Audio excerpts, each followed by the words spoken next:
नमस्ते दोस्तों। आज का डेट है 2 अक्टूबर 2023 और आज गांधी जयंती है और गांधी जी के बारे में कुछ विस्तार से पढ़ेंगे जिससे कि गांधी जी के उनके जो महत्वपूर्ण विचार है उससे हम कुछ शिक्षा ले सके। ठीक है। और ये आंसर राइट में बहुत काम आता है, खासकर इथिक्स में और ऐसे में। ठीक है। तो सबसे पहले हेडलाइंस देख लेते हैं। एक बड़ी लोकेशन हम लोग आज डिस्कस करेंगे जो स्पेन है। यूरोप में एक कंट्री है जो कि वहां पे जिब्राल्टर है जो यूरोपियन कंटिनेंट और अफ्रीकन कंटिनेंट को जोड़ता है। तो इसको विस्तार से पढ़ेंगे। उसके बाद अगला आर्टिकल है गांधी जी के जयंती के शुभ लक्ष्य पे। यह आर्टिकल है महात्मा गांधी की 10 सरल शिक्षाओं पे आज हम लोग नजर डालेंगे, उनसे कुछ सीखने का प्रयास करेंगे। अगला आर्टिकल है भारत के लिए एक नए संवैधानिक विचारों को व्यक्त करने का समय आ गया है। ठीक है। तो इसके बारे में पढ़ेंगे, ये एडिटोरियल में है। उसके बाद अगला आर्टिकल है कमजोरों की जीत। इसमें कहा जाता है वाचार्थी का निर्णय जो आया है उसी के बारे में कहा गया है। तमिलनाडु में एक आदिवासी समुदाय है जिन पर 3 दशकों से बहुत ज्यादा क्रूरता हुई, उसी पे 29 सितंबर को उसके फेवर में वर्डिक्ट आया। ठीक है, मद्रास हाईकोर्ट का। तो इसी के बारे में विस्तार से पढ़ेंगे। ठीक है, क्या क्या उनके साथ बर्बरता हुई। तो आइए शुरू करते हैं। सबसे पहले महात्मा गांधी के आज जन्म तिथि पे कुछ विस्तार से पढ़ लेते हैं। सबसे पहले इसमें इनका विचार है एक आदमी परिवर्तन ला सकता है और परिवर्तन हमेशा एक आदमी से शुरू होता है। तो इन विचारों को संकलित कीजिए। उसके बाद इंग्लिश में है I will strive for an India in which even the poorest of the poor shall feel that this is their country, a country where their voice matters. ठीक है, इसमें उनके अभिव्यक्ति की स्वतंत्रता की बात की जा रही है। ठीक है, तो इसको विस्तार से पढ़ लेते हैं। यहाँ पे ये जो आर्टिकल है मुख्यतः इन्हीं से संबंधित है, गांधी जी के विचारों से संबंधित। इसमें आइए महात्मा गांधी की 10 सरल शिक्षाओं के बारे में नजर डालते हैं जो मूल्यवान जीवन सबक सिखाती है और सभी उम्र के बच्चों के लिए उपयुक्त है। तो पहला जो पंक्ति है इसमें जीवन को भरपूर जियो। इसमें महात्मा गांधी का कहना है यह आपके जीवन की गुणवत्ता है जो मायने रखती है, न कि वह गति जिसके साथ आप रहते हैं। मतलब कि दूसरे के विचारों से पूर्णतः प्रभावित होकर उन्हीं के पथ पे नहीं चलना चाहिए, अपने खुद का विवेक से काम करना चाहिए। प्रौद्योगिकी के इस युग में जहां सब कुछ तेज गति से आगे बढ़ रहा है, आइए यह सुनिश्चित करें कि हमारे बच्चे रोजमर्रा की जिंदगी की गतिविधियों में जल्दबाजी करने के बजाय उत्पादक जीवन जिए। ठीक है, प्रोडक्टिव जीवन जिए। अपने बच्चों के दिनों को दिलचस्प गतिविधियों से भरे और सुनिश्चित करें कि वे कुछ समय बाहर खुलकर खेलने में भी बिताएं। महात्मा गांधी का कहना है कि अपने शारीरिक कृत्यों के लिए भी कुछ वक्त निकालना चाहिए बच्चों के लिए। ठीक है, अगला बोला जाता है इसमें हमेशा सत्य बोले, कभी भी किसी परिस्थिति में झूठ नहीं बोलना चाहिए। उसके बाद आगे बोला जाता है बदलाव की शुरुआत अपने आप से करें। ठीक है, आप में वह बदलाव होना चाहिए जो आप दुनिया में देखना चाहते हैं। सबसे पहले खुद में बदलाव करें, उसके बाद क्रिटिसाइज करना बहुत ही आसान होता है, किसी का भी क्रिटिसाइज करना, लेकिन जब वहां तक जमीनी स्तर पर पहुंचेंगे तो देखेंगे कि वो कितना मुश्किल कार्य है। ठीक है, तो इसी के लिए इसमें कहा जाता है कि हम अक्सर उस सिस्टम या नियमों के बारे में शिकायत करते हैं जिसका हमें पालन करना चाहिए, लेकिन व्यवस्था बदलने से पहले जरूरी है कि हम अपने अंदर देखें और अपनी खामियों को दूर करने का प्रयास करें। अपने बच्चों को उन छोटी छोटी चीजों पर विचार करने में मदद करें जो कुछ बेहतर बनाने के लिए कर सकता है, उन्हें ऐसा करने के लिए प्रोत्साहित करें। आखिरकार क्रियाएं शब्दों से ज्यादा जोर दे सकती है। ठीक है, सिर्फ बात करने से नहीं होगा, आपको कार्य करना होगा। उसके बाद आगे कहते हैं प्यार में विश्वास रखें। जिस दिन प्रेम की शक्ति शक्ति के प्रेम पर हावी हो जाए दुनिया को शांति का पता चल जाएगा। जैसे जैसे आपका बच्चा बड़ा होता है उसका सामना जातिवाद, भाषा, धर्म आदि के आधार पर अलग अलग पृष्ठभूमि के कई लोगों से होता है, और आपने अपने बच्चों को हर व्यक्ति से प्यार और सम्मान करना अगर सिखाया और अपनी पृष्ठभूमि के आधार पर पक्षपात न करने के लिए सिखाएं, जिससे कि शांति कायम रहे हमारे समाज में, देश में। ठीक है, आगे कहा जाता है कार्य करने से पहले सोचें। प्री प्लानिंग बहुत ही इंपॉर्टेंट है। कहा जाता है प्री प्लानिंग अगर हम करते हैं ना तो कोई भी कार्य का आधा कार्य हो जाता है। इसी पे गांधी जी का विचार है कि भविष्य इस पर निर्भर करता है कि आप आज क्या करते हैं। गांधी जी का यह कथन हमें सिखाता है कि हम अपने जीवन के लिए जिम्मेदार हैं, क्योंकि वर्तमान में हमारे कार्य भविष्य का निर्धारण करते हैं। प्रत्येक साधारण कार्य का या निर्णय मायने रखता है। अपने बच्चे को सिखाएं कि हर कार्य एक परिणाम होता है और उन्हें कार्य में लगने से पहले हमेशा यह सोचना चाहिए कि आपका बच्चा क्या करने जा रहा है। प्री प्लानिंग बहुत ही जरूरी है। सीखने के लिए जिए, हमेशा सीखे, कभी नहीं सोचना चाहिए कि हमें सब कुछ आता है। जिस दिन आपने ये सोच लिया उस दिन आपका जीवन समाप्त हो गया, क्योंकि हमेशा कभी भी कितना भी आपके पास ज्ञान हो जाए, कभी भी ऐसा नहीं सोचना चाहिए कि मैं संपूर्ण ज्ञान रखता हूँ। अभी भी दिल्ली के जो बड़े बड़े प्रोफेसर हैं वो अपने आप को स्टूडेंट ही बोलते हैं, या भी बड़े बड़े जितने भी वर्ल्ड के प्रोफेसर हैं ना, अच्छे अच्छे जो ज्ञानविद हैं, शिक्षाविद हैं, वो हमेशा से खुद को स्टूडेंट बोलते हैं, लेकिन जिसके पास कम ज्ञान है वो अपने आप को बहुत ही महान समझते हैं, जैसे हम लोग राजनीति में देखते हैं। तो इस तरह से सीखिए, जैसे कि आपको यहाँ हमेशा रहना है। कहा जाता है ना कि पढ़ाई ऐसा करिए कि दूसरे को भी सिखा सके। पढ़ाई ऐसा मत कीजिए सिर्फ एग्जाम में पास होने के लिए करिए। जब भी किसी भी परिस्थिति में आपसे कोई चीजें पूछी जाए तो उसको इतना विस्तार से बताएं कि सामने वाला व्यक्ति आपके विचार से प्रभावित हो जाए। ठीक है, तो सीखने के लिए जिए। गांधी जी कहते हैं कि हमें आजीवन शिक्षार्थी मतलब कि स्टूडेंट बने रहना चाहिए, सीखने और जीने के हर पल का आनंद लेना, याद रखना, सीखना चाहिए हमें।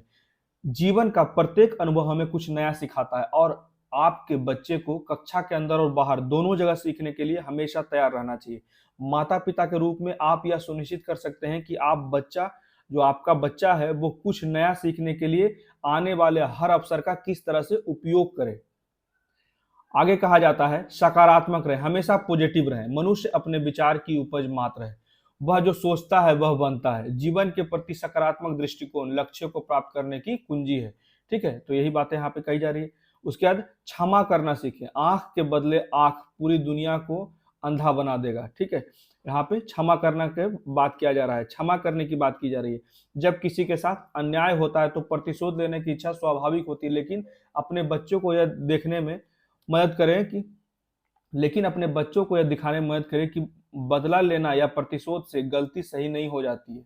हमेशा उसे बताएं कि माफ करना सीखना क्यों महत्वपूर्ण है। उसके बाद अपने प्रति सच्चे रहें, गहरे विश्वास से बोला गया नहीं केवल खुश करने के लिए बोला गया हाँ से बेहतर है। ठीक है, ये बात बहुत ही अच्छा है, इसको आप किसी ऐसे में भी यूज कर सकते हैं। आगे कहते हैं धरती माँ की देखभाल, मतलब कि हमारे धरती हमारे देश की सम्मान करें, उसकी गरिमा को बचाए रखें। पृथ्वी प्रत्येक मनुष्य की जरूरतों को पूरा करने के लिए पर्याप्त सामग्री उपलब्ध कराती है। ठीक है, लेकिन प्रत्येक मनुष्य के लालच को पूरा करने के लिए पूरा नहीं कर सकती। तो इसी के लिए क्लाइमेट चेंज जो आज हो रहा है मानव कृत्यों के द्वारा, तो इसको कम करने के लिए खुद भी भागीदार हुए। जैसे छोटे छोटे चीज, जैसे प्लास्टिक का ज्यादा उपयोग कर ले रहे हैं, उसके बाद जो घर में इलेक्ट्रिसिटी है उसको कम उपयोग करें, जल जो है उसको अनावश्यक न बहाएं। यही छोटी छोटी चीजों का जो कदम है ना, ये आगे चल के बहुत ही प्रभावशाली साबित होगा। तो महात्मा गांधी प्रकृति और धरती माता की शक्ति में बहुत विश्वास रखते थे। उनका मानना था कि प्रत्येक व्यक्ति को पर्यावरण की रक्षा और पोषण के लिए उसके प्रति जिम्मेदारी पूर्वक व्यवहार करना चाहिए। अपने बच्चे को यह मूल्यवान सबक सिखाना चाहिए ताकि वे बड़े होकर एक ऐसे व्यक्ति बने जो न केवल धरती माता की देखभाल में विश्वास करे बल्कि दूसरों को भी पर्यावरण अनुकूल पहल करने के लिए प्रोत्साहित करे। तो ये थी कुछ बहुत अच्छी शिक्षा दी गई थी। ठीक है, अब आगे बढ़ते हैं। हमारा एक वर्ल्ड लोकेशन है, स्पेन की राजधानी है मैड्रिड। स्पेन की राजधानी मैड्रिड है, जो स्पेन में सबसे अधिक जनसंख्या वाला शहर है। स्पेन मुख्य रूप से दक्षिण पश्चिम इस क्षेत्र में, ठीक है, मान लीजिए इस तरह से है, तो इस क्षेत्र में स्पेन है। अभी हम लोग मैप में भी देख लेंगे। तो मुख्य रूप से यह दक्षिण पश्चिम यूरोप में अटलांटिक महासागर और भूमध्य रेखा के पार एक देश है। स्पेन का सबसे बड़ा भाग इबेरिया प्रायद्वीप पर स्थित है। इसके क्षेत्र में अटलांटिक महासागर में कनारिया द्वीप समूह, भूमध्य सागर में बेलेयार द्वीप समूह और अफ्रीका में सेउता और मेलिया के स्वायत्त नगर भी शामिल है। देश की मुख्य भूमि दक्षिण में जिब्राल्टर से लगती है। भूमध्य सागर द्वारा दक्षिण और पूरब में, उत्तर में फ्रांस, अंडोर और बिस्के की खाड़ी है, और पश्चिम में पुर्तगाल और अटलांटिक महासागर भी है। ठीक है, जिसको देख सकते हैं, ये मैप है स्पेन का, और इसका जो सराउंडिंग कंट्री है ये बहुत ही इंपॉर्टेंट है। जैसे देखिए, ये है पहले तो मेडिटेरियन सी, ये याद रखिएगा कि ये स्पेन से लगता है। इसके जस्ट पश्चिम में है पोर्टुगल, उसके बाद यहाँ पे अटलांटिक ओशन से भी लगता है इसका एरिया, और मेडिटेरियन सी से भी लगता है, और ये अफ्रीका है। ठीक है, यहाँ पे जिब्राल्टर है, तो याद रखिएगा कि ये मुख्य भूमि से भी लगता है। ऊपर में अटलांटिक ओशन से भी लगता है, इधर फ्रांस है, अंडोरो है, तो ये कुछ चीज़ें याद रखिएगा। और इसकी जो राजधानी है मैड्रिड यहाँ पे है। इस मैप में भी देख लेते हैं, यहाँ पे गल्फ ऑफ कैडिज है, उसके बाद स्ट्रेट ऑफ जिब्राल्टर, ये बहुत ही महत्वपूर्ण है, याद रखिएगा। उसके बाद ये देखिए बेलेरिक आइलैंड है, ये बहुत ही ज़्यादा आबादी है स्पेन के लोगों की, ठीक है। और चीज़ें कुछ खास नहीं है जो जो इम्पोर्टेंट थी। बेलेरिक सी यहाँ पे इम्पोर्टेंट है। इधर मोरक्को है, याद रखिएगा, साउदर्न कंट्री, याद रखिएगा साउदर्न जो कंट्री है ये अलग कंटिनेंट में है, ठीक है, ये अफ्रीकन कंटिनेंट में है, इसे याद रखिएगा। ऊपर में बे ऑफ बिस्की है, कुछ चीज़ें ध्यान देने लायक है। अब देख लेते हैं आगे। भारत के लिए नए संवैधानिक विचारों को व्यक्त करने का सही समय आ गया है। ऐसा कहा जा रहा है भारत सरकार देश को उपनिवेश मुक्त करने के मिशन पे है। The government of India is on mission to decolonise the country. जितने भी ब्रिटिशर्स के विचार युक्त हैं, नियम हो गए, चाहे कोई भी नाम हो, उसे लगातार परिवर्तित करने की जो प्रक्रिया है देश के सरकार का, वो दिखाई दे रहा है। जैसे कि अभी हाल में नया संसद बन के आया, उसके बाद निरंतर भारत और इंडिया का जंग चल रहा है उसके नाम बदलने का। तो इसी पे कहा जा रहा है कि एडविन लुटियन और हर्बर्ट बेकर के भव्य संसद भवन ने बिमल पटेल की आधुनिक पुनर्व्याख्या को रास्ता दिया है और भारत का नाम का उपयोग देश का वर्णन करने के लिए अधिक बार किया जा रहा है, जो इंडिया के एकाधिकार को चुनौती दे रहा है। अब तक नाम और इमारतें ही चर्चा में थे, लेकिन अभी वर्तमान समय में कुछ चीजें और चर्चा में आ गई। जैसे संविधान क्या है, व्हाट अबाउट द कॉन्स्टिट्यूशन, क्या इसे बदलना चाहिए, शुड इट चेंज, अगर ऐसा है तो किस तरह से बदला जा सकता है, if so in what ways and following whose idea, और किसके विचारों का अनुसरण कर रहे हैं। तो ये सारी बातें यहाँ पे डिस्कस की जा रही है। आगे राइटर कहते हैं कि जब हम भारत के संविधान के बारे में सोचते हैं तो हमारा दिमाग स्वाभाविक रूप से 1950 में वापस चला जाता है। और ये जो 1950 में हमारा संविधान बना था, ये 1908 के विचार थे, उस समय से विचार जो प्रेरित हुए थे। तो ये इसमें ऑलरेडी ही 42 साल का गैप था। तो ऐसा ही राइटर कहते हैं, लेकिन भारत में संवैधानिक विचार इससे पहले के हैं। संविधान कैसा दिखना होगा, इसका एक आश्चर्यजनक मूल स्वदेशी विवरण 1908 में महात्मा गांधी द्वारा प्रस्तुत किया गया था। परंतु ये जो डेटा है ये मुझे लग रहा है गलत है, क्योंकि गांधी जी 1915 में भारत ही आए थे, ठीक है।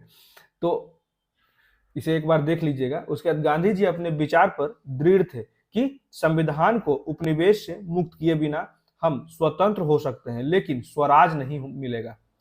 अंग्रेजों को भगा दिया जाएगा और भारत को नए लोकतांत्रिक सरकार मिल जाएगी, लेकिन सरकार का स्वरूप नहीं बदलेगा। मतलब हम लोग सारे के सारे कानून जो है वो अंग्रेजों का ही यूज कर रहे थे।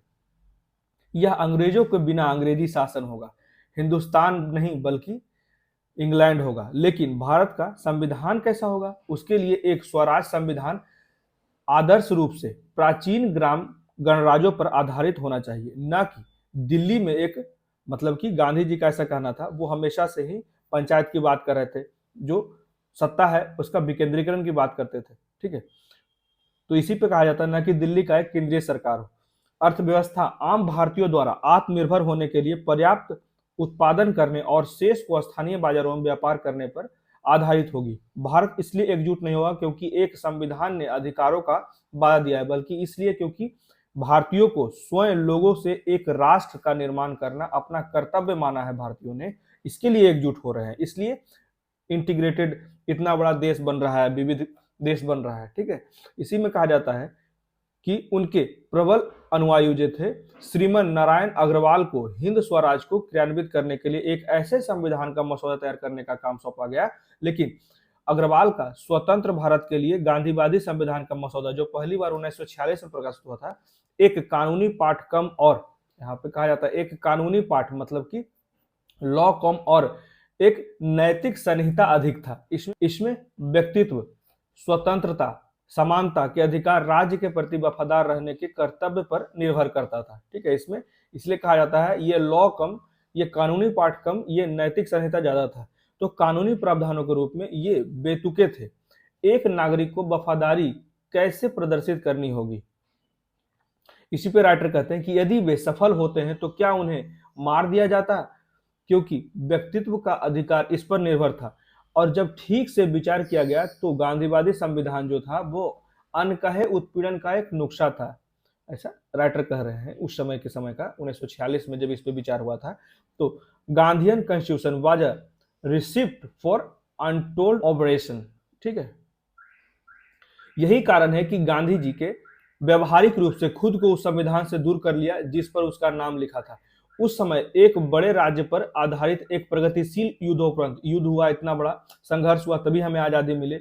संविधान की दिशा में काफी तेजी से, इसके पास कानून और व्यवस्था सुनिश्चित करने का अधिकार, अतिक्रमण को रोकने के लिए शक्तियों का पृथक्करण, उसके बाद सार्वभौमिक मानवाधिकार की दिशा में वैश्विक कदम को पकड़ने के लिए मौलिक अधिकारों को एक श्रृंखला, सभी के लिए बहुत ही महत्वपूर्ण था संविधान। तो गांधी जी को ऐसे संविधान पूरी तरह से पश्चिमी लग रहे थे जिसमें ये सारी चीजें संकलित किए गए, जैसे शक्ति का पृथक्करण हो गया, उसके बाद यूनिवर्सल ह्यूमन राइट्स हो गया, उसके बाद फंडामेंटल राइट्स हो गया। तो गांधी जी को यह पूर्णतः पश्चिम लगा, लेकिन उन्होंने सर्वसम्मति की संभावना को सहजता से समझ लिया कि गांधी जी ने उस समय समझा कि यह अभी वर्तमान में आवश्यकता है, उस परिस्थिति की आवश्यकता थी, उन्होंने भली भांति समझा। उन्होंने स्वयं राजेंद्र प्रसाद को बीआर की नियुक्ति, मतलब कि बी आर अम्बेडकर की नियुक्ति के लिए राजी करके गांधीवादी संविधान की मृत्यु की घंटी बजा दी। अगस्त 1947 में भीमराव अम्बेडकर को संविधान की मसौदा समिति के अध्यक्ष के रूप में नियुक्त किया गया और भीमराव अम्बेडकर के पास एक स्पष्ट और सुस्पष्ट दृष्टिकोण था कि भारत का संविधान कैसा दिखना चाहिए। यह गांधी जी जैसा बिल्कुल नहीं था। उनका मानना था कि भारत को एक शक्तिशाली राज्य मशीनरी की आवश्यकता है जो देश के हाशिए पर कानून और व्यवस्था सुनिश्चित कर सके। दूसरी ओर गांधी जी का मानना था कि एक बड़ा राज्य लोगों से दूर हो जाएगा। गांधी जी हमेशा विकेंद्रीकरण की बात करते थे और वो केंद्रीकरण की बात करते थे।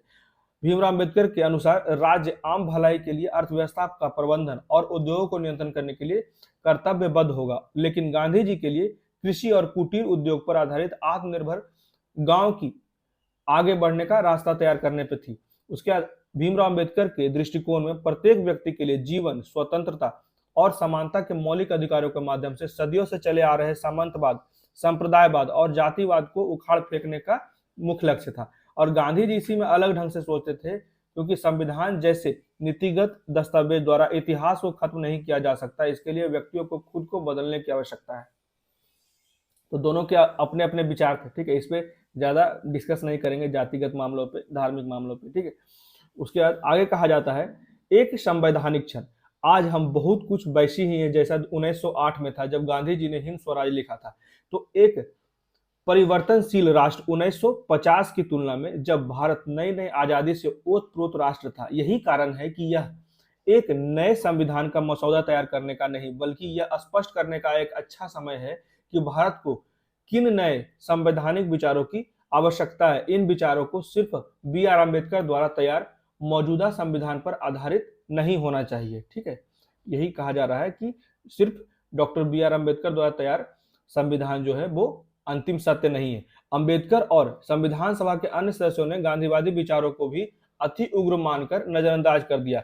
यह पूर्व आधुनिक होने का सुझाव नहीं है जैसा कि कई गांधीवादी विचार थे, बल्कि यह उन बुनियादी सवालों को पूछने का निमंत्रण है जो गांधी जी ने पूछा था कि किस तरह का संविधान भारत में सुशासन ला सकता है। 1947 से 1950 के उन्मुक्त वर्षों के दौरान स्वतंत्र भारत के लिए एक संविधान बनाने की तत्कालिकता के कारण इस प्रश्न को अनदेखा करना पड़ा और 75 साल बाद इस समस्या को सही करने का समय आ गया है। नामों और इमारतों के विपरीत संविधान रातों रात नहीं बदलता, न कि बदलना चाहिए, लेकिन इसका मतलब यह नहीं कि उन्हें बिल्कुल भी बदलाव नहीं जा सकता। अभी भी वर्तमान समय में बहुत से कानून जो है संशोधन का क्यों हमें एक अधिकार दिया गया है संसद को, इसी के कारण कि हम वर्तमान परिस्थितियों के अनुसार अपने कानून को ला सके। तो संशोधन का जो प्रावधान है मुख्यतः इसी के लिए तो दिया गया है। और भी जो समस्याएं हैं, किसी भी चीज को आमूलचूल परिवर्तन तुरंत नहीं होता है, अभी और भी समस्याओं को देखा जा रहा है और जितने भी स्तर पे है ना उस पे कार्य किए ही जा रहे हैं और इस पे एक निश्चित कदम उठाया जाएगा एक सही समय पे। अब आगे देख लेते हैं, एक अगला आर्टिकल है, इसमें मेनली जो है ना तमिलनाडु के बाचार्थी, ठीक है, बाचार्थी एक जगह है, तो उसी का निर्णय आया है। तो उसमें कहा जाता है कि बाचार्थी निर्णय जनजातीय लोगों की लड़ाई को उचित रूप से समाप्त कर दिया। तमिलनाडु में एक आदिवासी समुदाय जिसने 3 दशक पहले, ठीक है, 30 साल पहले के नेतृत्व में क्रूरता देखी थी, उसने हाल ही में इस लड़ाई को जीता है, जो सुप्रीम कोर्ट का अभी वक्तव्य है, जो लोकतांत्रिक प्रक्रिया और आपराधिक न्याय प्रणाली में विश्वास को मजबूत करता है। तो 29 सितंबर को मद्रास हाई कोर्ट ने यह जीत भारत के न्याय शास्त्र में एक आदर्श बदलाव का संकेत दिया, क्योंकि यह पहली बार की 655 आदिवासियों के एक समुदाय ने राज्य की सामूहिक ताकत को हराया है। ठीक है, यही ऑर्डर पास किया गया, appeals in Vachathi rape and assault. इसमें बहुत सी क्रूरता देखी गई थी। तमिलनाडु के धर्मपुर जिले के बाचाथी के लोग, जो पीढ़ियों से पूर्वी घाट में चितेरी की रमणीय तलहटी में रहते थे, ठीक है, वो 20 जून 1992 को उसका जीवन बदल गया, जब पुलिस और वन और राजस्व विभाग के अधिकारियों ने 269 लोग थे कुल, ठीक है, पुलिस के अधिकारी, वन के अधिकारी और राजस्व अधिकारी ने गांव में आए और ग्रामीणों पर अवैध रूप से काटे गए चंदन की लकड़ी जमा करने और तस्करी के लिए एक माध्यम से अनुमति देने का आरोप लगाया गया। ठीक है, तो इसी का आरोप लगाए और बहुत ही बर्बरता यहाँ पे इस गांव में किया गया, जो धर्मपुर जिले में था। तो अगले 3 दिनों तक ग्रामीणों, जिसमें महिलाएं, बुजुर्ग और बच्चे भी शामिल थे, को पीटा गया, उनके घरों को नष्ट कर दिया गया, कुओं में जहर डाल दिए गए और एक लड़की सहित 18 महिलाओं के साथ बलात्कार किया गया। इतनी क्रूरता हुई थी उस तमिलनाडु की घटना में, ठीक है, जिसको बाचथी के लोग कहते हैं। तो यहाँ पे कहा जाता है, राज्य ने अपने अधिकारियों के खिलाफ मामला दर्ज करने से इनकार कर दिया। जो लोग अधिकारी वहां पे इतना बर्बरता और क्रूरता दिखाए थे नागरिकों के विरुद्ध, तो राज्य ने अपने अधिकारियों के खिलाफ मामला दर्ज करने से इनकार कर दिया, जिससे ग्रामीणों को केंद्रीय सीबीआई की जांच की मांग के लिए मद्रास हाई कोर्ट का दरवाजा खटखटाना पड़ा। उसके बाद सीबीआई ने 1996 में अपना रिपोर्ट पत्र दायर किया और मामले की सुनवाई धर्मपुर के एक सत्र न्यायालय में आगे 15 साल तक चली, जबकि ग्रामीणों ने 2011 में ट्रायल कोर्ट में अभूतपूर्व जीत हासिल कर ली थी, जिसमें सभी आरोपियों को SC/ST एक्ट 1989 के तहत बलात्कार से लेकर अत्याचार तक के आरोपों में दोषी ठहराया गया था। लेकिन अपील पर मद्रास उच्च न्यायालय ने इस आदेश पर रोक लगा दिया, क्योंकि ये उनके अधिकारियों का मामला था। फिर नौकरशाहों द्वारा द्रुमुख, ये पार्टियां हैं, अंद्रामुख के तहत लगातार राज्य सरकारों ने अपने नौकरशाहों की रक्षा करने का विकल्प चुना। ठीक है, इसमें राज्य सरकारों का सपोर्ट मिला, जिससे कि अधिकारियों को बचाया जा सके और इनके अधिकार से अभी भी वंचित रखा गया, जबकि ट्रायल कोर्ट ने, सेशन कोर्ट ने अपना वक्तव्य उनके लिए दे दिया था, उनके पक्ष में दे दिया था, जनजातियों के पक्ष में दे दिया था। ठीक है, तो ऐसे समय में जब न्यायपालिका शासन की 3 शाखाओं की स्वायत्ता बनाए रखने के प्रयास पर सरकार के साथ मतभेद, ट्रायल कोर्ट की सजा को बरकरार रखने वाला उच्च न्यायालय का फैसला एक निर्वाचित सरकार को चेतावनी देता है कि वह दंड से मुक्त के साथ शासन नहीं कर सकता है। और जबकि SC/ST कानून के अप्रभावी होने के लिए अक्सर आलोचना की जाती रही है, तो बाचाती एक दुर्लभ उदाहरण है जहां इसने अपना एक उद्देश्य पूरा किया है। उच्च न्यायालय की बात की जा रही है, हाई कोर्ट की बात की जा रही है। तो यह फैसला आदिवासी अधिकारों की लंबी लड़ाई में एक महत्वपूर्ण क्षण है। इससे एक ऐसे मामले के रूप में याद किया जाएगा जहां भारत में भारी असमानता के बावजूद एक सतर्क नागरिक समाज, प्रतिबद्ध वकील, एक स्वतंत्र न्यायपालिका, और ये बहुत ही अच्छा पॉइंट है खास के निष्कर्ष के लिए। ठीक है, तो इसे कहीं भी लिख सकते हैं। और न्याय चलाने वाले पीड़ितों के संकल्प का अभिसरण अभी भी एक लोकतांत्रिक संविधान और न्यायिक प्रणाली को उसके लाभ के लिए काम कर सकता है। ठीक है, तो ये कुछ बातें हैं जो बहुत ही महत्वपूर्ण थे। आज बहुत ही अच्छे आर्टिकल्स हैं जो हमने डिस्कस किए द हिंदू के। कैसा लगा प्लीज मुझे कमेंट करके बताएं। मेरे वीडियो को ज्यादा लाइक करें, शेयर करें और मेरे चैनल को सब्सक्राइब करें। Thank you.